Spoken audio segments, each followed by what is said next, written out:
Crypt of the Necrodancer is a rhythm-based, roguelike dungeon crawler, undoubtedly a unique spin on an already overplayed genre, but just how well do the rhythm mechanics merge with the more traditional gameplay elements? The story for Necrodancer is inconsequential and is an excellent example of a title that was always going to be gameplay first. The story is related to you by way of a short sequence when you open the game, and you will learn that Cadence has dug into a crypt that she shouldn't have. After a fatal injury, she wakes to find her heart has been stolen by the Necrodancer, forever cursing her to dance to his wicked beats. What would probably be a quirky minigame in most titles becomes the main mechanic in an otherwise below-average dungeon crawler. Everything in the game is played to a beat, from movement to combat and even navigating your menus. Performing well increases your coin modifier, which is important later on so you can buy yourself new equipment to delve further into the dungeon. The rhythm mechanic is really well implemented and it's satisfying to get into the groove of things. Obviously being able to keep time is going to help a lot and will make the game a bit easier to digest. You can play the game without paying attention to the rhythm mechanic, and there's even a character you can play that enables you to move freely around, but there are plenty of other titles that fit the bill a lot better if you're not planning on playing to this one's strengths. Each enemy encounter is a miniature puzzle, as they all follow their own rules and you'll have to work out when it's safe to approach them. Some enemies only move every few beats, while others move as frequently as you do, and a big part of the game is learning their patterns and how to exploit them. Some late level enemies seem a little unfair though, as they'll be able to both move and attack diagonally, which is a skill you'll never learn. The lobby you're dropped into when you boot up the game is interesting, allowing you to bounce around to the beat and providing you with a large number of options to choose from. You can select a different character from here, do challenges, and even pick the zone you'd like to play as long as you've unlocked it. Permadeath is a feature, but it's nice that you can sort of pick up where you left off, even if it's with a new character. You can also choose to play the Deathless Run mode, which will see you trying to complete the whole thing in a single glorious run. Quite the feat, given that Crypt of the Necrodancer can sometimes be unfairly tough.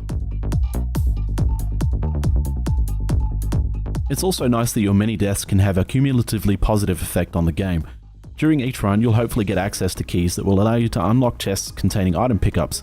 The pool of pickups the chest chooses from is influenced by what you buy from the shopkeepers in the main lobby with the diamonds you picked up on your previous run. These diamonds aren't saved run to run though, so you best hope you remember to spend them right after your death.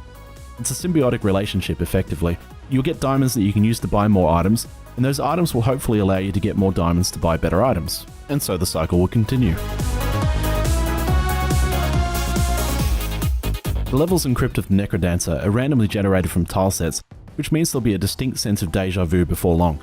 Each of the zones have their own appearances though, which helps in making the game varied enough that you won't get bored. Things can get a little busy as you progress to the larger rooms, with hordes of enemies and flashing lights conspiring to ruin your run. If you're a retro fan, the Steam Workshop is going to be something that you'll want to check out, as there's heaps of skins you can download to change things up, from the venerable Mega Man to the more modern Shovel Knight.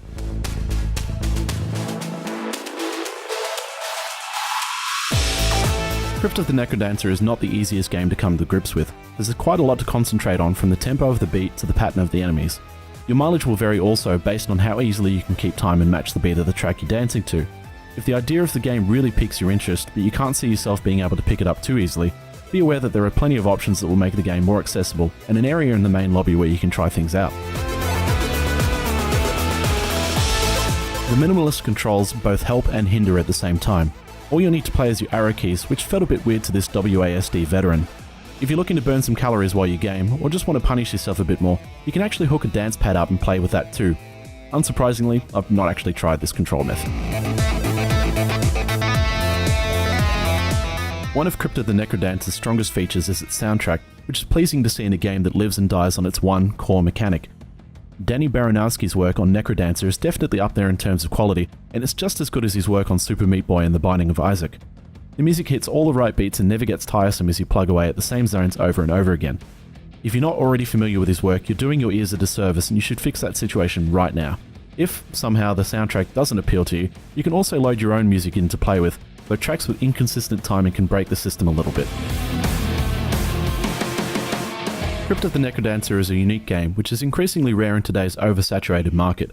The soundtrack is fantastic and the core mechanic is extremely well implemented and super satisfying. If the idea of dancing your way through a dungeon appeals to you, you should definitely pick this title up.